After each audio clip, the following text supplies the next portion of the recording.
right, we're going to go ahead and get started. Welcome to Books in Focus. We are going to be talking today about the books that are going to be coming out January of 2025. So we're about to put to rest one more year and move into something new. Our team today is Christine and Jenny and Miranda. We're going to start off with the new fiction, sort of predictably going to be on the big seller list. We pick a few of these to get things going each month. First of all, Danielle Steele, the prolific Miss Steele. She has Never Say Never, coming out on the 7th of January. The French Countryside, A New Doggy, and A Friendly Neighbor help Una heal from her husband's betrayal. She finds a second chance by being brave enough to stay open to change. Next, we have The Note by Alifer Book. This is a thriller. It was only supposed to be a joke, but uncovered secrets bring a trio of friends who are vacationing in the Hamptons into the middle of a missing persons investigation.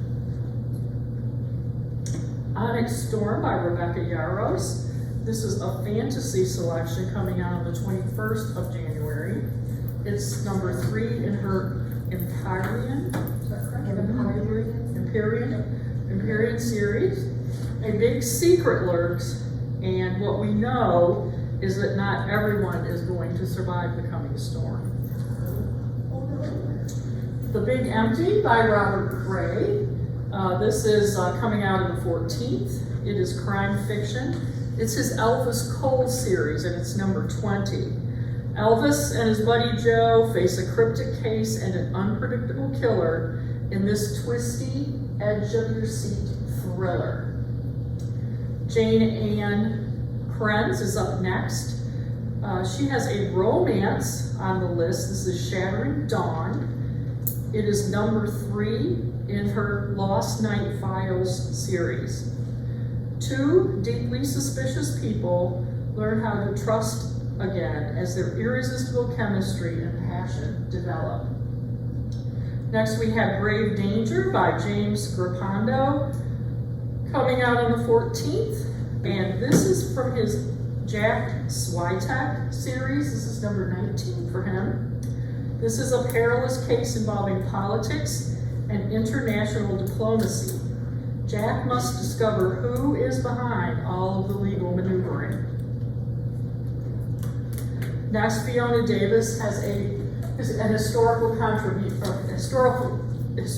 fiction contribution. This is The Stolen Queen. This is a mystery, and it bounces between events in New York City in 1978 and Cairo, Egypt in 1936.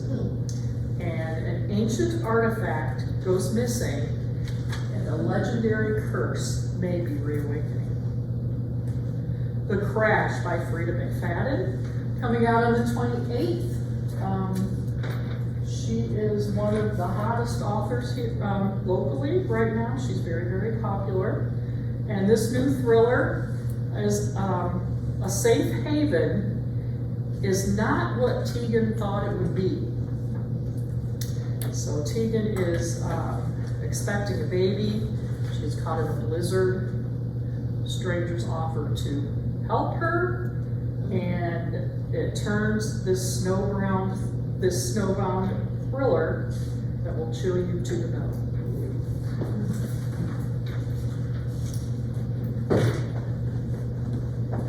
Next, we're going to hop into our nonfiction bestsellers. The first is the JFK Conspiracy by Brad Meltzer. While many, of course, know the story of Kennedy's assassination, few realize that it was not, in fact, the first attempt on his life after he became president. Written in a gripping style, this book brings a slice of history to life in exploring that first attempt on Kennedy's life. Next, we have I Am Nobody's Slave by Lee Hawkins.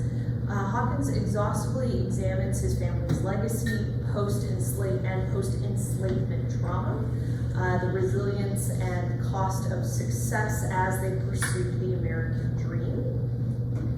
Black in Blues by Imani Perry.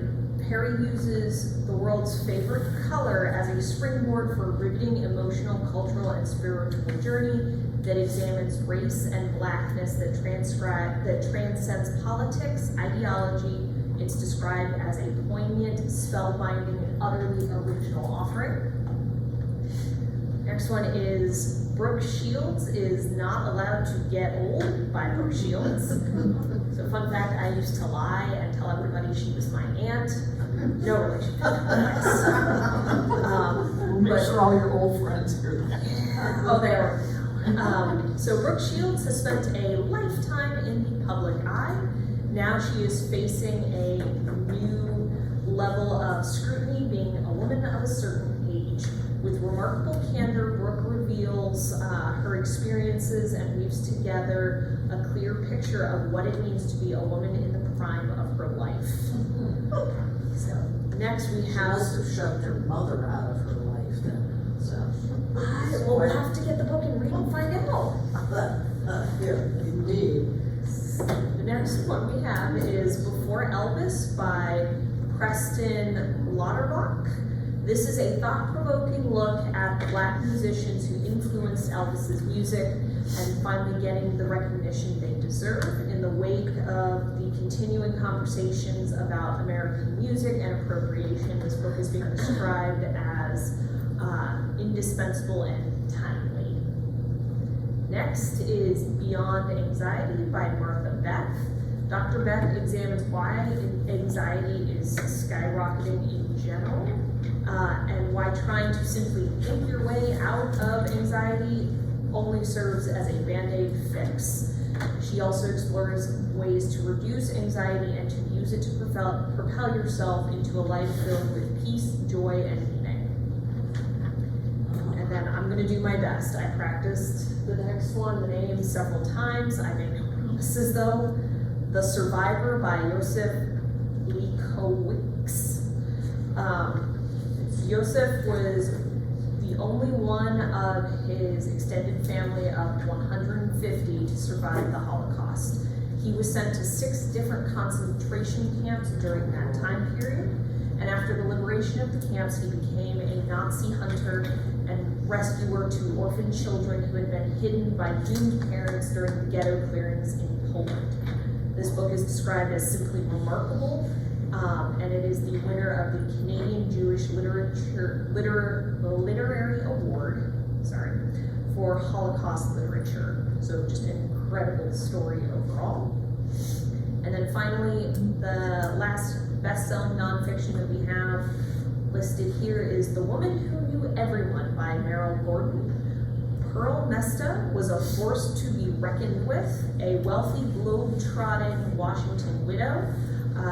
In her heyday, she quite literally knew everyone. You couldn't get by in politics without her. This is a deeply researched biography that tells the story of Mesta as a socialite, political hostess, activist, and the U.S.'s first female envoy to Luxembourg. It highlights her contributions to both American politics and the feminist movement that was almost lost to history. That's it for nonfiction. We'll go ahead and go right on into our list.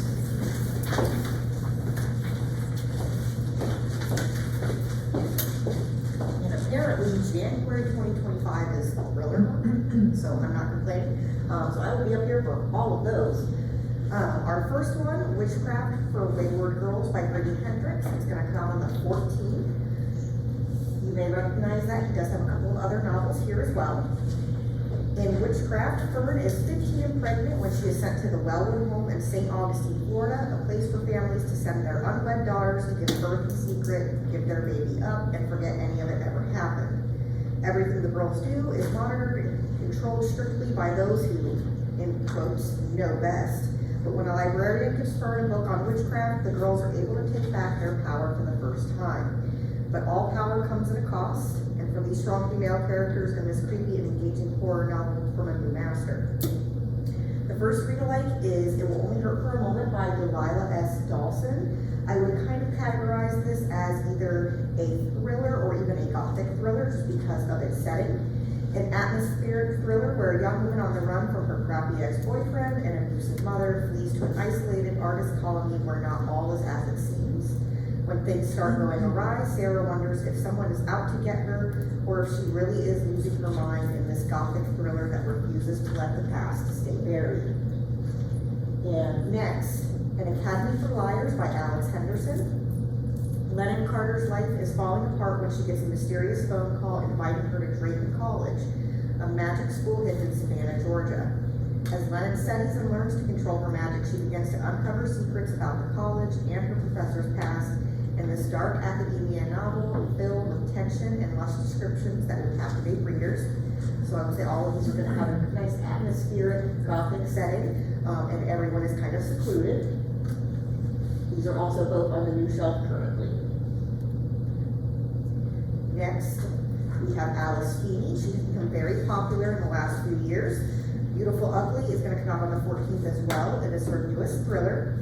The Queen of Twists and the author of Daisy Darker returns with another gripping and dark domestic thriller. Author Grady Green is having the worst day of his life when his wife suddenly disappears. A year of grief passes, and in an attempt to start over, Grady travels to a tiny Scottish island where he sees the impossible, a woman who looks exactly like his missing wife. Twists and secrets abound in this intensifying atmospheric read that will keep you on your toes. The first read-alike we have is Exhibit Alexandra. It also goes under the title of His Perfect Wife. Those are both by Natasha Bell, and we have those available on ebook under both titles. It is a fast-paced page-turner about the perfect wife that goes missing and the husband desperate to find the woman he loves. It's a thought-provoking thriller that will keep you on your toes as Mark races against time to find his perfect wife, even if it means discovering that he never really knew her to begin with. The next read-alike is Gone Girl by Gillian Flynn, which you've all probably heard of. When Nick's beautiful wife, Amy, goes missing, he becomes the prime suspect in this dark and twisted psychological thriller told in dual perspectives by Nick and his wife. Nick is positive his wife is lying about being afraid of him, and the strange searches on his computer weren't him. But if Nick isn't behind all of this, then who is?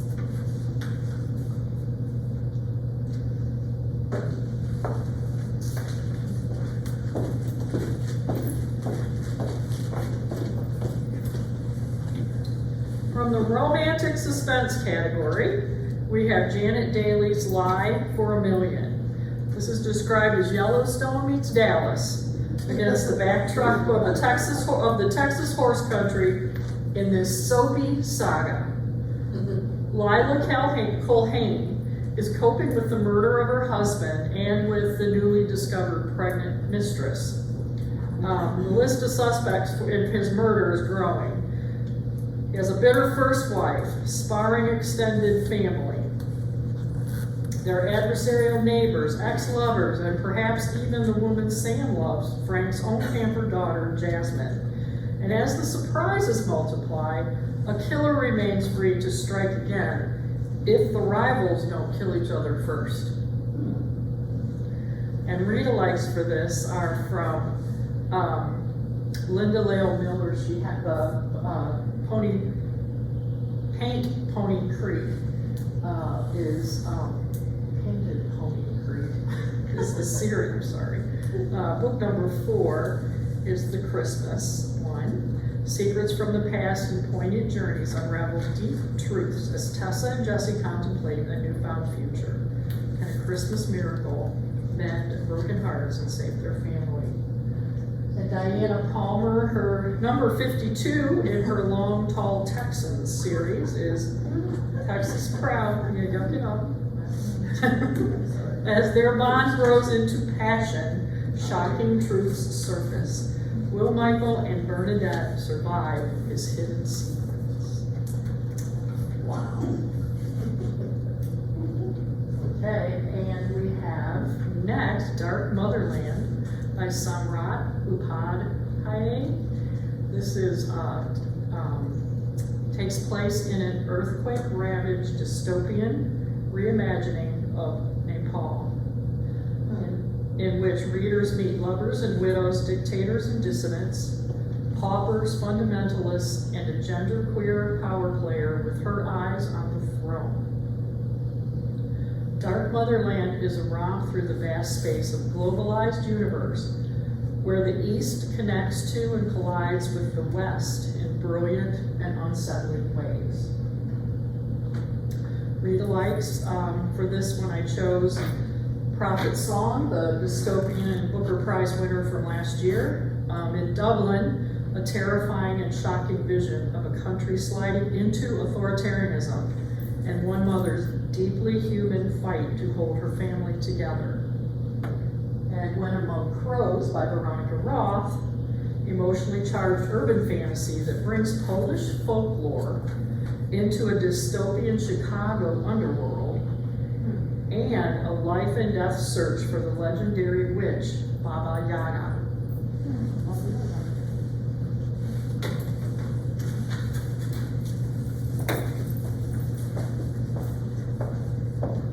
So the next one we have is Good Dirt by Charmaine Wilkerson.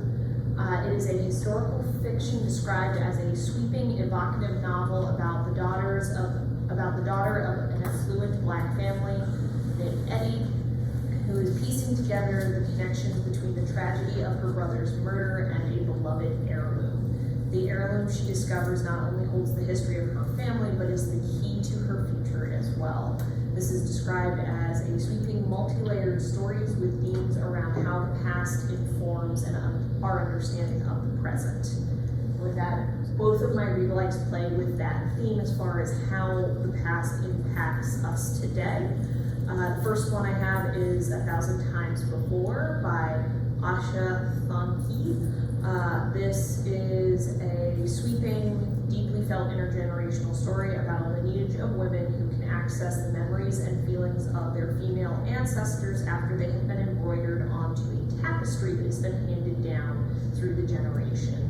So this gift, though, is also a curse because it gives them the power to make changes in the world, but those changes often come with very, very not great, unexpected consequences. It's poetic, evocative, and centers on themes of generational impact and trauma. The next one I have is The Vanishing Half by Britt Bennett. This is a story of identical twin sisters from a small Black community in the South. The sisters pass for white. While one sister embraces this and runs away at the age of 16, the other remains in the South. But even separated, their fates remain intertwined as their own daughters cross paths in later life. This is an emotional story that spans from the 1950s to the 1990s in the Deep South to California and explores brilliantly the history of passing and how our family impacts us. Interesting book. We did. Yes, we did. We did do, at the beginning of this year, she also published Black Cake. And that was a book discussion pick earlier this year. That's the only reason I didn't pick that one as a read-alike as well, which would fit the theme with this new one coming out, because I figured most of you came to that book discussion. Yes, it is. The next one I have is We Do Not Part by Han Kung. This is she's the winner of the 2024 Nobel Prize in Literature. Our protagonist is rushing to a friend's house on the island of Jeju to save a beloved pet when a snowstorm plunges her into a world that blurs the lines between dream and reality. This is described as illuminating a forgotten chapter of Korean history that focuses on bringing voices from the past to the front, away from the brink of historical oblivion, as it strives to celebrate love, friendship, and remembrance in the face of unspeakable violence. So there's a lot to unpack there, and I don't want to give anything away. But it's like I said, it looks like it's going to be pretty good. The first read-alike I have, it has a similar setting and that same connection between friendship and love. It is The Island of Sea Women by Lisa C. Also set on Jeju Island, in dealing with friendship and loss in the face of hardship and war.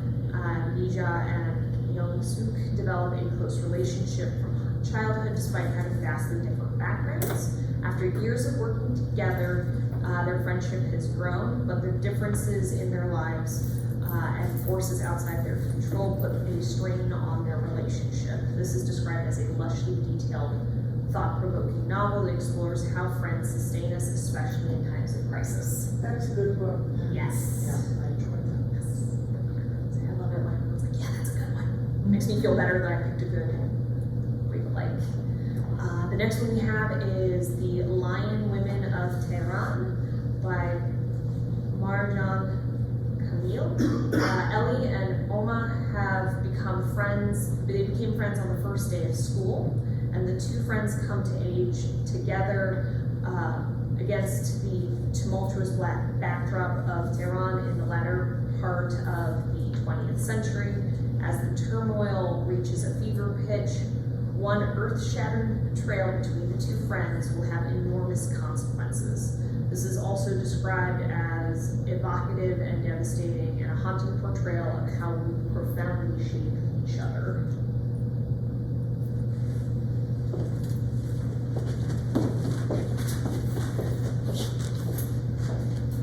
The next thriller coming out in January is Inheritance by Trisha Savlecha.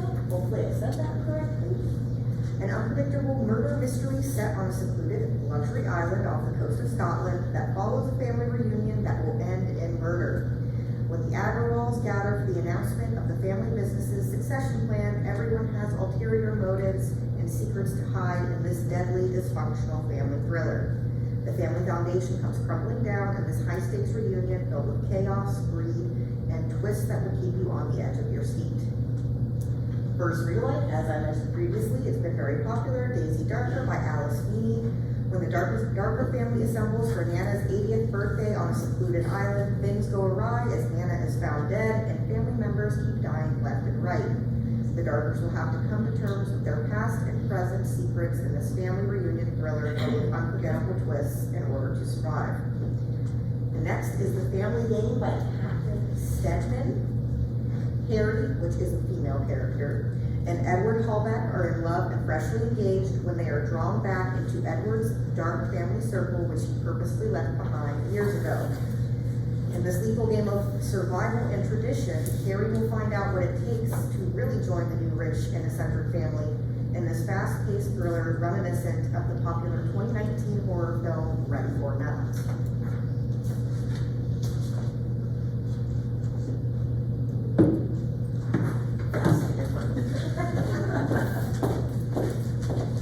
I'm gonna put a roll in this today. Remember When by Mary Bailow is a Regency romance. It is book 4 of her Ravenswood series. A once forbidden romance is rekindled when Clarissa, a child of wealth and privilege, and Matthew, a man of modest means, find they are essentially the same man and woman they were back when society's expectations kept them apart. Older now, with renewed passion, they have the potential to take their lives in an entirely new direction. For reader likes, I chose Always Remember by Mary Bailow. That is the third Ravenswood novel.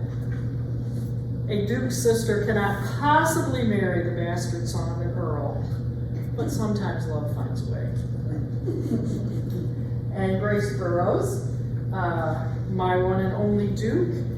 This is book 1 of her Rogues to Riches series.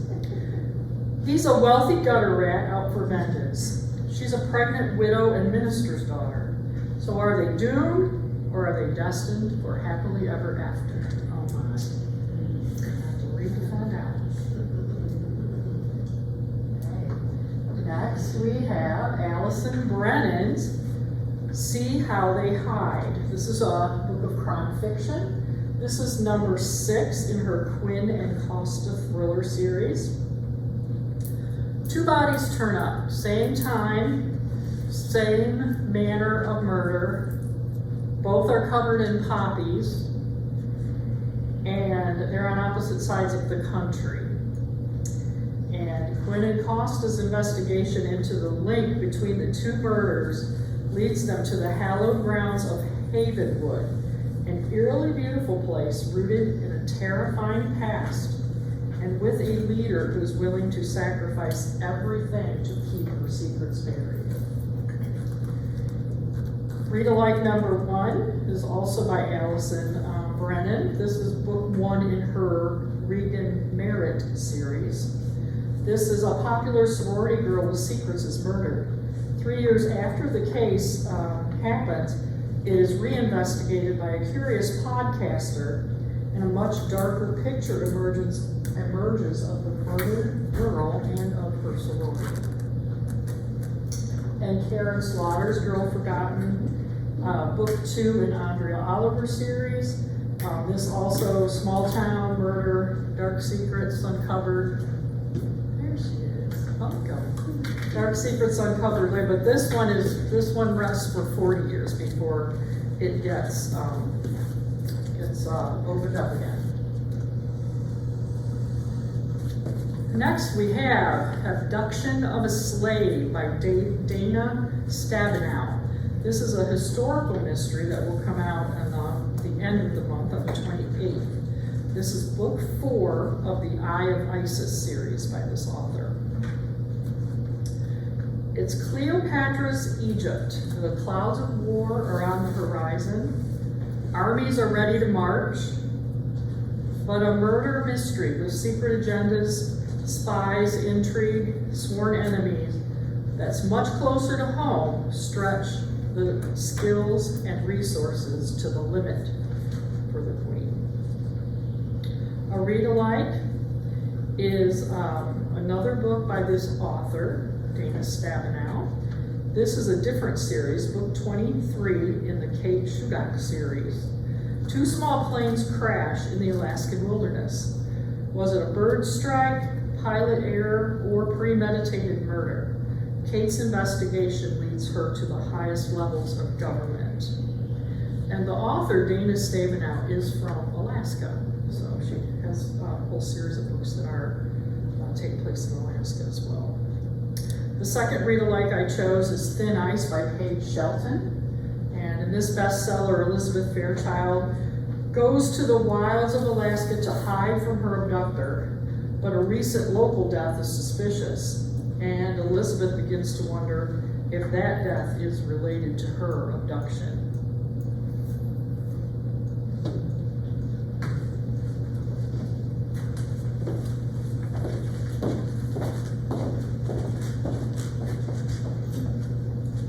I like one after. So we have More or Less Maddie by Lisa Genova. Is coming out on the 14th. It is from the author of Still Alice. So More or Less Maddie follows Maddie, a young woman recently diagnosed with bipolar disorder, as she takes control of her life and makes a career in stand-up comedy. The black sheep in her family, Maddie struggles to find her way in this new reality that affects her identity, relationships, life dreams, and family in this well-crafted, accessible, and emotional novel about coming of age with mental health issues. Our first Read Alike is Shred Sisters by Betsy Lerner, that is on the new shelf. A novel of family and mental illness that focuses on the relationship between sisters, Olivia and Amy, as they both go through huge life changes that affect the whole family. Spanning 2 decades, this is an emotional and bittersweet story that explores the intricacies of sisterhood, bipolar disorder, love and loss, and self-acceptance, as the younger sister Amy tries to find her place in the world while navigating all these newfound bipolar disorder diagnosis. The next Read Alike, Postcards from the Edge by Carrie Fisher. It is the first novel in her Susanna Vale series, which only has 2 books. Follows 30-year-old actress Susanna living in Hollywood as she overcomes drug addiction, mental health, and sort of falls in love in this humor-filled, semi-autobiographical story featuring Fisher's signature wit and intelligence. Some other Read Alikes you would probably like I said, Still Alice by Lisa Genova, which I do believe is a book. And then I would also recommend anything else by Carrie Fisher, whether it's her fiction or her nonfiction, would probably have the same or similar tone and details on mental illness as More or Less Maddie.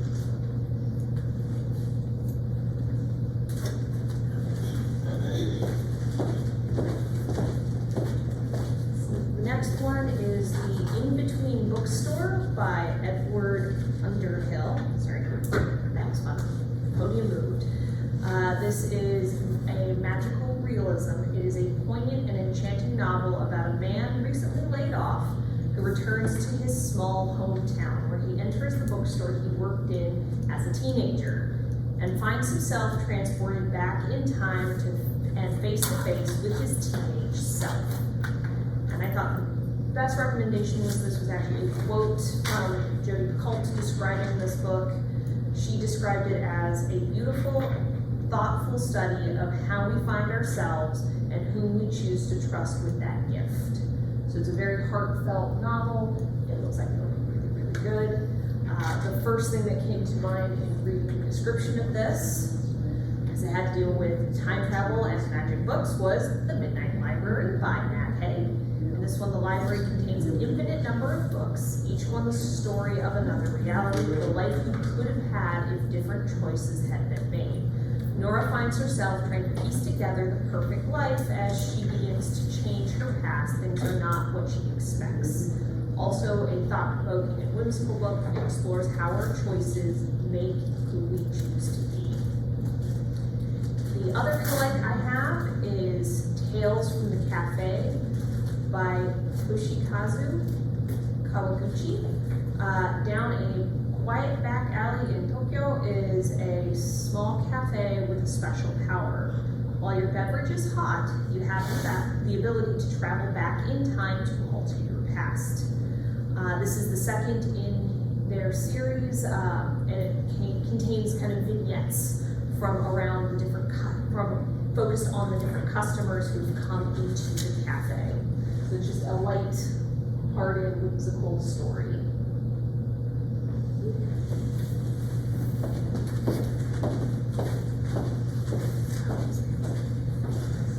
Okay, so we have some family fiction here. I'll Come to You by Rebecca Kaufman. It's coming out at the beginning of January on the 7th. An emotional story of family that chronicles the intersecting lives of one unremarkable American household throughout the year of 1995. Told through the lens of husband and father, mother and wife, son and daughter, and more, we see how these storylines converge as our large cast of characters experience motherhood, marriage, separation, and illness in this family drama bursting with well-developed characters that will capture your heart. In that same vein, we have another family novel, Same as It Ever Was by Claire Lombardo. A contemporary novel about the complexities of family and the rocky terrain of real life in this emotional and introspective story told by 57-year-old Julia Ames as she reconsiders her life choices. It is told in both past and present perspectives. It draws in the reader with well-developed, realistic characters in this dramatic novel of family and motherhood. The next read alike, Hello Beautiful by Anne Napolitano. An emotionally layered story of family and loyalty with well-developed characters that shows the difficulties of families coming together with multiple points of view to keep you engaged. When William Waters meets Julia, it's love at first sight and two families must attempt to come together, giving Will the love he never had growing up, while remaining true to the already existing familial bonds in this realistic family saga that spans decades. Another good read-alike whose author name I am blanking on at the moment would be Long Island Compromise. It is also a new book. Back to the So The Business Trip by Jessie Garcia is coming out on the 14th. A gripping page-turning debut that follows two women, Stephanie and Jasmine, who have nothing and everything in common. When the two women encounter each other on the same plane under different circumstances, and then send their friends the exact same messages about one man, panic sets in when both women vanish without a trace. Filled with twists and turns, nothing is as it seems in this gripping and suspenseful story that will leave you guessing until the very end of this one-of-a-kind business trip. First read alike, The Boyfriend by Frida McFadden. It's very popular. You will have to put a hold on it if you want. A fast-paced thriller that dives into the unpredictable and dangerous dating world of modern-day New York, where women are being brutally murdered by a mystery man who dates his victims before killing them. When single 30-something Sydney Shaw's friend is murdered, and Sid starts dating a suspiciously perfect, charming, and handsome man, she begins to wonder if the perfect man may not be as perfect as he seems, and maybe he might have murdered her friend. The next read alike, None of This Is True by Lisa Jewell. Podcaster Alex is celebrating her 45th birthday when she encounters Josie, an unassuming woman also celebrating her 45th birthday. Coincidence? I think not. When Alex and Josie bump into each other again, a few days later, they decide to work together, and things start to go awry when Josie mysteriously disappears, leaving Alex to sort through Josie's dark secrets that have now put her and her family in danger.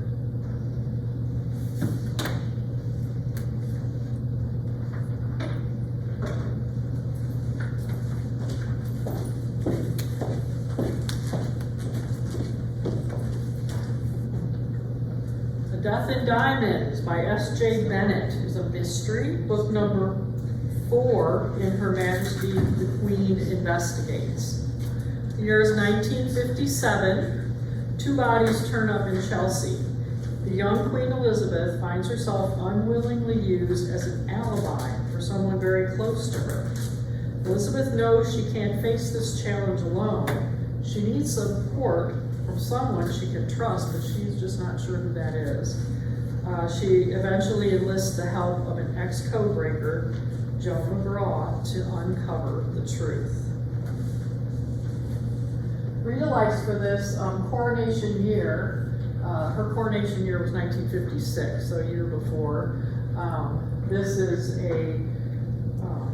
what Jenny does in her spare time. Jennifer Rosen, yeah. I write for this.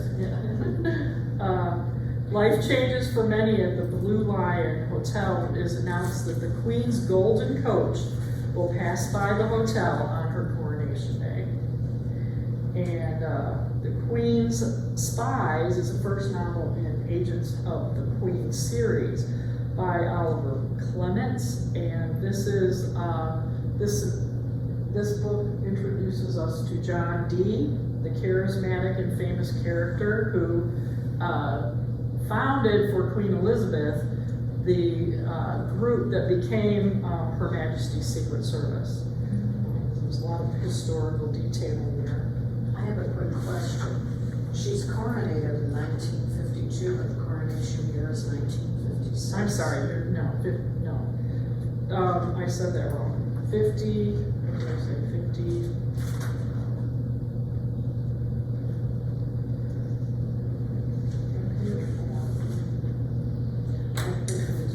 Okay, so this is 57. So the other book is 57. The coronation year is 57. And I believe her coronation year was 56. I wonder why it's a year, but the coronation is 4 years earlier. But I'll look it up and I'll find Yeah, out. I could be wrong about that. I could be wrong about that year. I didn't look it up. Facts. I usually get those facts. Oh. In any case, yeah. No, so it is 1953 was her coronation year, but her coronation was delayed a full year because of the death of her father, and they were in mourning. So it would have been 53, but it was actually 54. So it was 53, but her father passed away in the beginning of 52, and that's why it got pushed back to 53. So like everything with the royal family in England, it's all very complicated. It is. It's muddled. It's very No muddled. matter how sassy and smart we might think we are about it, there's always some other things going on. The Oliver Clement series is very good though. Next we have The Queen of Fives by Alex Hay. This is historical fiction also. 1898 Victorian High Society. This clever novel is set against the most magnificent wedding of the season as a mysterious heiress sets her sights on London's most illustrious family. Quinn LeBlanc, London's most talented con woman, has 5 days to pull off her most ambitious plot yet. Trap a highly eligible duke into marriage and lift a fortune from the richest family in England. Quinn finds herself tangled in a complicated web of love, lies, and loyalty. And the Kendalls all have secrets of their own, so she may not be the only one playing a game of high deception. real-lives I chose for this were Kate Morton's The Clockmaker's Daughter. That is, takes place in, at Birchwood Manor, a grand home. And Birchwood Manor guards its secrets for a century, but they begin to unravel when a young woman in modern times is drawn to search for a family secret of her own. And The Housekeepers by Alex Hay. This is only his second novel. Upstairs, Madam is planning the party of the season, and downstairs, the servants are plotting the crime of the century. That was a good book. Yeah, I think it sounds like it would be very good, yeah. And The Heart of Winter by Jonathan Emerson. This is a work of literary fiction. A blind date becomes an opposites attract love story and evolves into a 70-year marriage. Of big ups, deep downs, and survive it all staying power. And a dependable partnership is forged. But when Ruth struggles with her health and her crumbling independence, Abe must learn how to take care of her. And once again, the couple has to reconfigure how to be there for each other. Read-alikes for that one, I chose The Most Fun We Ever Had by Claire Lombardo. That's Marilyn and Dave's 40-year marriage. Provides the backdrop for Lombardo's subtle and sophisticated portrait of a family. And Sue Miller's Monogamy, Graham and Annie's 30-year marriage. Graham's sudden death leads Annie to discover a ruinous secret and to doubt that she ever really knew him at all.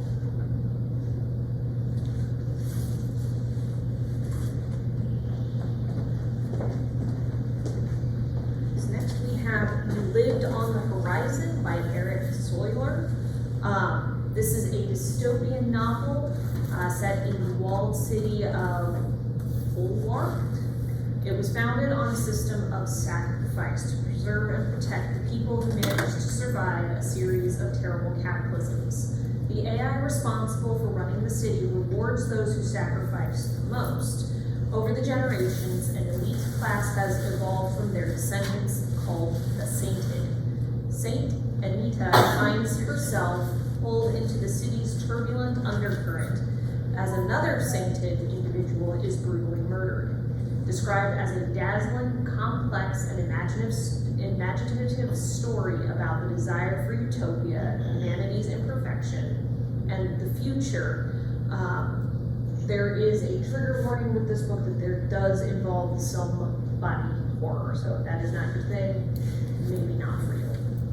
The first big like I have deals with AI and its impact on society. This is Ancillary Justice by Ann Leckie, one of my personal favorites. It asks the question, what happens when a sophisticated AI warship is betrayed? Justice of Torin is a Justice-class troop carrier for the Imperial Rechi Empire.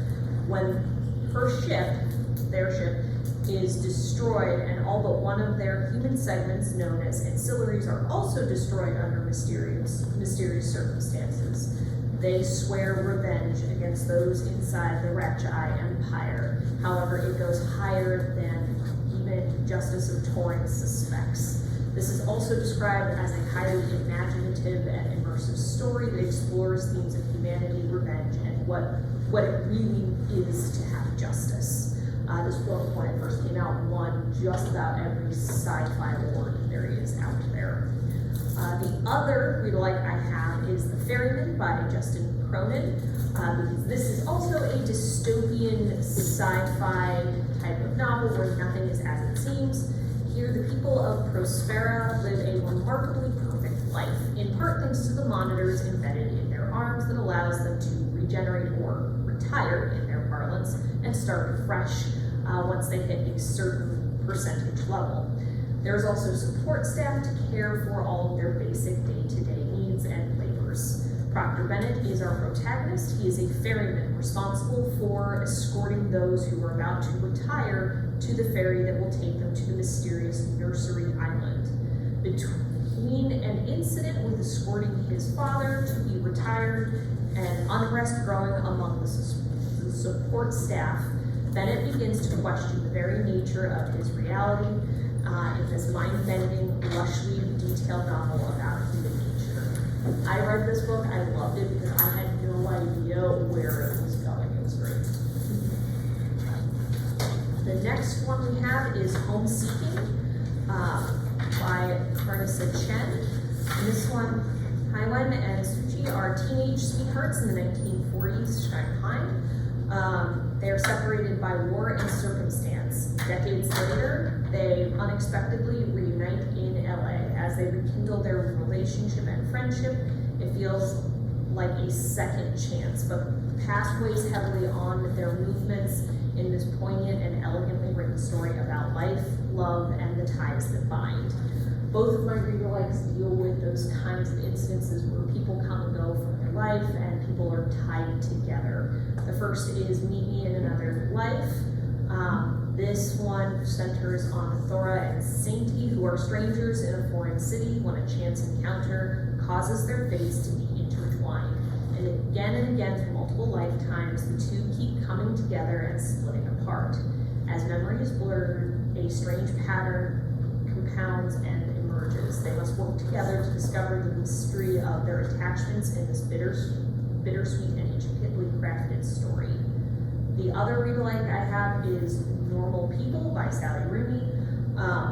This is a strange and indelible connection grows between two teenagers with vastly different backgrounds thanks to their families. The two continue to cross paths in college and are drawn back together as they begin searching for meaning and how they have to realize how far they will go to help each other in this well-written, heartfelt book about crossing paths and how we become entangled in each other's lives. The next one I have is The Life of Herod the Great by Zora Neale Hurston. This is a historical fiction title published from Hurston's previously unpublished manuscript. It tells the story of Herod the Great, but not the villain of the Bible, but instead looks at him as a religious and philosophical king who enriched Jewish culture and brought prosperity to Judea. This book portrays not only Herod, but the world in which he lived in vivid prose, weaving together a complex and compelling narrative. The first read-alike that I came up with is also set during that time period and deals with biblical stories. This is Ben-Hur by Lou Wallace. It is a classic that combines the events of the life of Jesus with a grand historical spectacle, the exciting story of Judea, of the house of Hur. It is described as a gripping, detailed narrative that tells the story of one man and his journey to find redemption for himself and his family. The other book I have, also set during this time period and explores biblical stories and myth, is the Book of Longings by Sumunk Kid.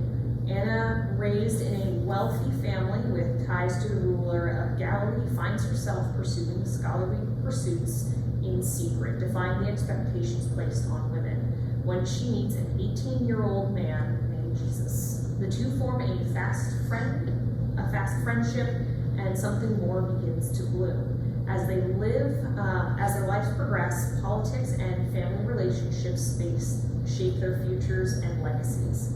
Grounded in meticulous historical research, this is the story of one woman's bold struggle to realize the passion and potential within.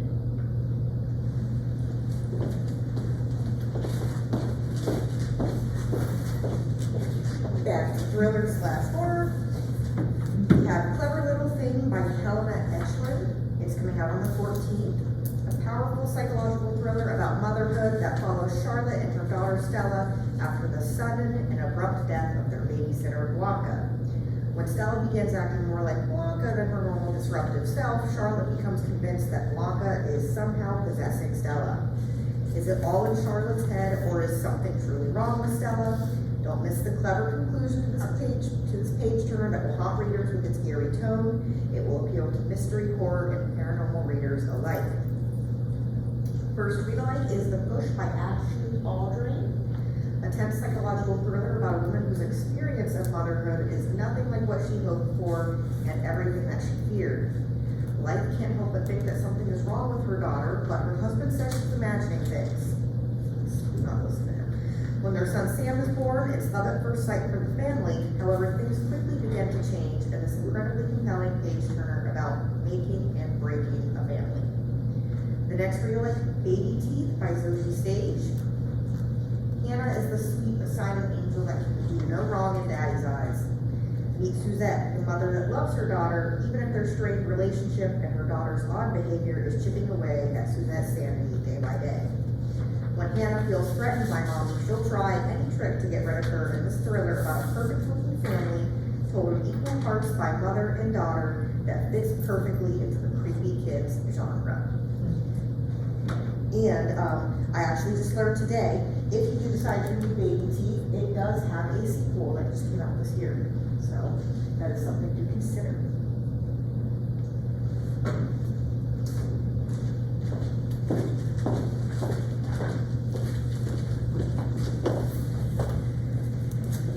The Three Lives of Kate Kay is another selection of women's fiction coming out in January.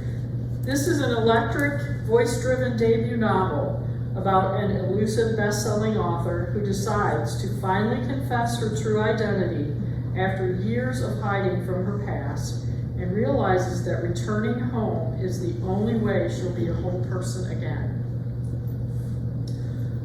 Rita Likes First Lie Wins by Ashley Elston. This is about secret identities, a mysterious boss, and a cat and mouse game to keep you guessing, and the stakes could not be higher. And also The Seven Husbands of Evelyn Hugo, Taylor Jenkins Reid. We've read several of her things, little discussion groups. A legendary film actress is ready to tell it all. Husbands, blind ambition, forbidden love, and finding what it means and costs to face the truth.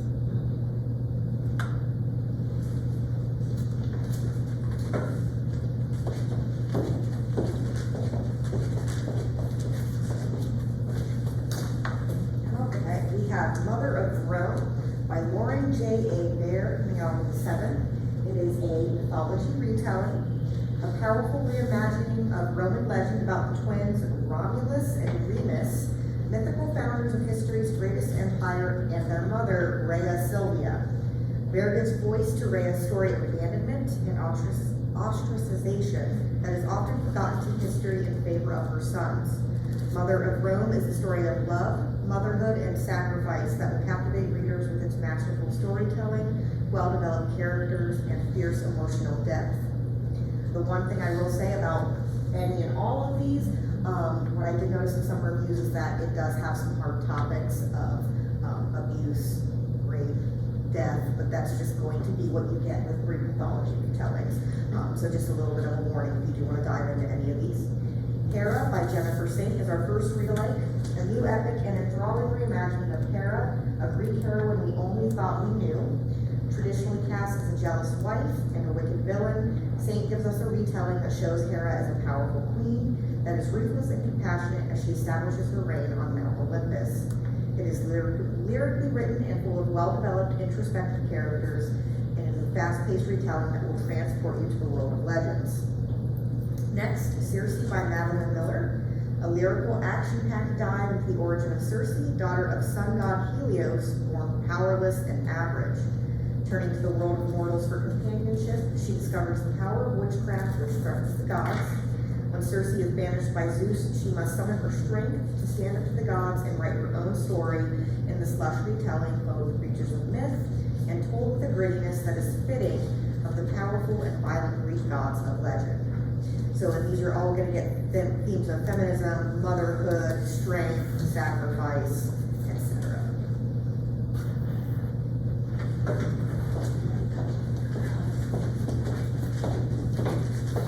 So our final fiction title is Call Her Freedom by Tara Practice Dobrabija. This is a sweeping family saga about one woman's struggle to protect her culture and her family amidst the backdrop of a military occupation. Set in the foothills of the Himalayas, we follow Ashia as she comes of age, and then as a woman who is forced to make a choice to protect both her family and her independence as a growing military presence threatens everything she thought she knew about her home. It is described as a beautifully written investigation of colonialism, militarism, and the loss of innocence.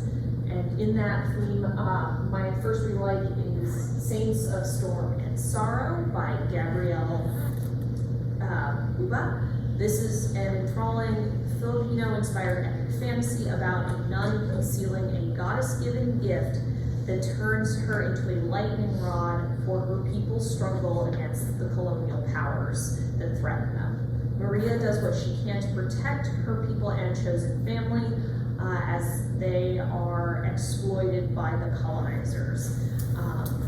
However, she, in her gift, is not safe because the goddess who granted it to her is also quite vengeful and becomes very easily jealous. It is a thought-provoking, intricately plotted story that reflects on family, power, and what we owe to each other during times of hardship. The other read-alike I have is Moth by Melody Rizek. Alma is a headstrong, precocious child, soon to be married off, though she is really only interested in the wedding shoes. Feel you on that one. And spinning wild stories for her younger sister. However, times are bad in India, and the long-awaited independence from British rule is inching nearer opening the gates for both hope and deadly political unrest. This is also described as a story about a girl coming of age and being forced to make choices to protect herself and those she loves in the face of militarism.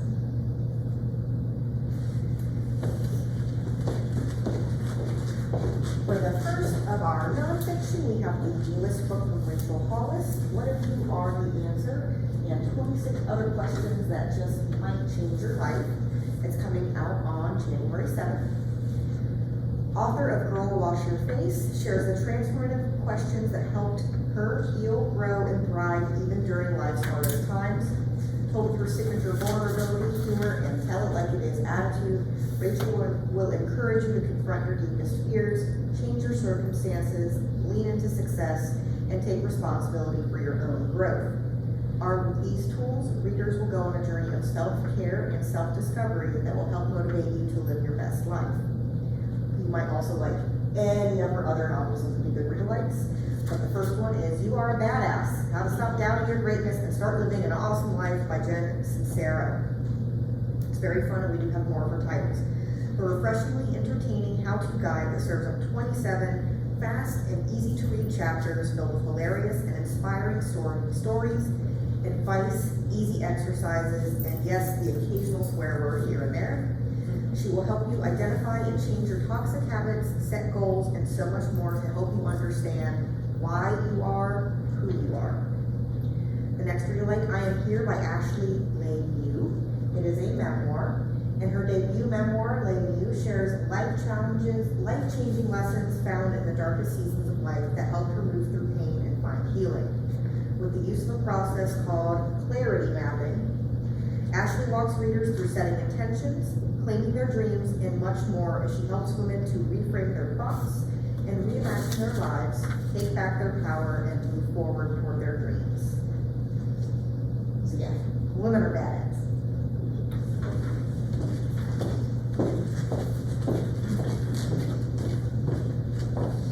Second selection in nonfiction is The Sun Won't Come Out Tomorrow by Kristen Martin. The Sun Won't Come Out Tomorrow upends the mythologized orphan story. Journalist Kristen Martin explores the real history of orphanhood in the United States from the 1800s to the present. From religious indoctrination that was at the core of the first orphanages, the orphan trains that took parentless children out west, often without a choice, and the inherent classism and racism that still underlies the United States approach to child welfare. Martin delivers a searing indictment of America's consistent inability to care for those who need it most. Rita likes We Were Once a Family. That is a revelation of precarious lives, also a shattering expose of the foster care and adoption systems that produced this tragedy, impeccably told by journalist Roxana Asgharian.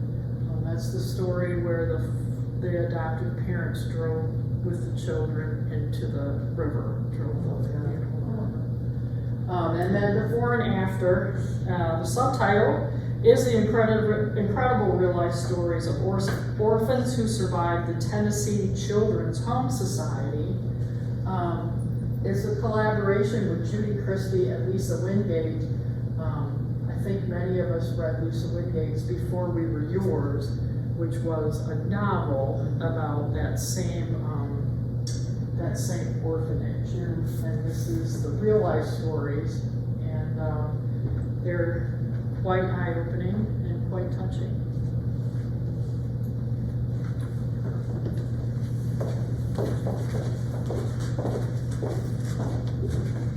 We have The Killing Fields of East New York by Stacey Horn coming out at the end of January on the 28th. It is a kind of joint true crime / law. So the little subtitle is The First Subprime Mortgage Scandal, a White-Collar Crime Spree, and the Collapse of an American Neighborhood. A groundbreaking work of investigative journalism and true crime that delves into the subprime mortgage scandal of the 1970s and the long history of crime that devastated East New York in the following decades. In 1991, teenager Julia Parker was found murdered in a Brooklyn neighborhood, and in the 6 months after, 62 more people were brutally murdered within the area. The answer to why these atrocities happened can be linked to the Housing and Urban Development Act of 1968 that was instituted by the Federal Housing Authority that was hurting the very people it was meant to protect. So for our first read alike, I chose Crimes of the Centuries, the Cases That Changed Us by Amber Hunt. It talks about all the cases that have happened from the 17th to the 20th century that have kind of influenced our law and things along those lines. So it is a fascinating, compelling read that dives into the true crime stories that have impacted and shaped the legal system as we know it. It begins during the times of the Salem witch trials in the 17th century, the 20th century crimes like the murder of Emmett Till, the Tyrone murders, and much more. From the first recorded murder trial led by the first legal dream team to one of the earliest uses of DNA, these cases will fascinate readers with an interest in law and true crime. Next, we have Reckless Endangerment, How Outsized Ambition, Greed, and Corruption Led to Economic Armageddon by Gretchen Morgensen. I thought this was a good read-alike for the more subprime mortgage legal standpoint. So depending on what you're interested in, might determine your read-alike. The star business columnist of the New York Times, Morgensen exposes how Washington, Wall Street, and corrupt mortgage lenders are responsible for financially harming the country they were supposed to protect. Character-rich and informative, this is a well-researched account of the financial crisis that demands to be read. And then your second for the duration. So this is The House of Wen by Ava Dow. This book pieces together the story of the world's most powerful tech empire that grew with hardly anyone noticing it. It provides a portrayal of the company's reclusive founder, how he built his sprawling empire, and how the detention of his daughter in 2018 sparked an international hostage standoff. This is based on interviews and painstaking archival research, and this book describes and dissects the web of global power, technology, and influence. The first thing that leapt to mind in looking into this book was another individual who's now become infamous, Sam Bankman-Fried, and a book about him going infinite by Michael Lewis. He was seen as this brilliant, this young, brilliant billionaire virtually overnight thanks to cryptocurrencies, and he just, it was like marvelous and miraculous what he did. And just as quickly, his fortune disappeared and he was indicted for 8 criminal offenses, including several varieties of fraud, money laundering, campaign finance law violations, and more. This is an excessively written book that is both a psychological portrayal and financial roller coaster that explores Bankman-Fried's background and how he was able to do what he did with cryptocurrencies. The other thing, if you are interested in more of the technology side of things, I have Chip War by Chris Miller, described as an epic account of the now decades-long battle to control what has emerged as the world's most critical resource, and that is microchips. Economic historian Chris Miller explains how the semiconductors came to play such a powerful role in our society and the powers that be that wish to control them. It's illuminating and timely, it's well-researched and excessively written, so you don't have to be a full techie to understand what is going on and what strings are behind this particular struggle. And then the next one is The Forgotten Sense by Jonas Wolfs. Sorry, there are too many consonants together. This is a book about smell. Smell impacts how we taste, remember, and perceive the world around us, yet our olfactory system has long been considered our most beastly sense according to history. Cognitive science and leading smell researcher, yep, that's a thing, draws from his own original research to show how extraordinarily sensitive our sense of smell is and how it directly has impacted human evolution. I'm really excited for this because, it's for me in a particular sense that I find, very important. Sorry, I'm making a very, I have a big nose, that is a joke, sorry. The first big link I have is Life in 5 Senses, because it talks about how we use our senses to perceive the world around us. It is written by Gretchen Rubin, who is the best-selling author of The Happiness Project, and it explores how to use these senses as a path to a happier, more mindful life, drawing on cutting-edge science research, philosophy, and literature. She explores how each of our senses works and independently changes our collective understanding of the world around us. The other book I have is Flavor by Bob Holt. It considers every angle of flavor from our neurobiology to science and the practices of modern food production. He takes you on a journey to uncover the broad range of factors that can affect our appreciation of food and flavor, exploring the connection between food and scent and their impacts on our perception. This book is described as a fascinating look at a sense that is often taken for granted. And then our final nonfiction pick for this list is A History of Ancient Rome in 12 Coins by Garth Harney. Romans saw coins not only as currency, but as a metal canvas on which they could immortalize gods, emperors, and more. This book, described as almost novel-esque in its writing and is highly readable, walks you through the rise of Rome from just a few huts on an Italian hilltop to the marble-encrusted empire that fascinates so many to this day, using coins to tell that story. It's described as a unique, enthralling book for experts and casual history buffs alike. Both of my read-alikes deal with looking at the Roman Empire and how it connects to us today and different ways we can seek it. First is Following Caesar by John Cahey. Everyone knows the saying, all roads lead to Rome. Today, a short stretch of 3 ancient roads can be seen in the ancient Roman cities and are just barely preserved as archaeological wonders. There are a few other scraps of them here and there. This book follows these routes, treading along the path that Caesar and so many others took over the centuries to understand more about the Roman Empire and the roads they built. Modern eyes seeing through the mists of more than 2,000 years of history are the main focus of this book. It's described as a journey full of adventure, discovery, and friendship. The other book I have is 10 Caesars by Barry S. Strauss. This is an accessibly and well-researched book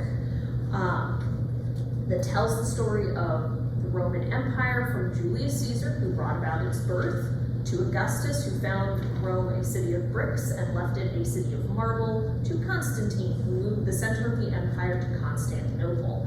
It's described as an excellent primer for anyone hoping to understand its enduring legacy and the men who shaped it and how we understand them today. Thank you so much for joining us today for Books in Focus. Talking about books coming out in January. Our next one will be January 14th, talking about books coming out in February. Perfect. Thank you. Feel free to grab some extra cookies.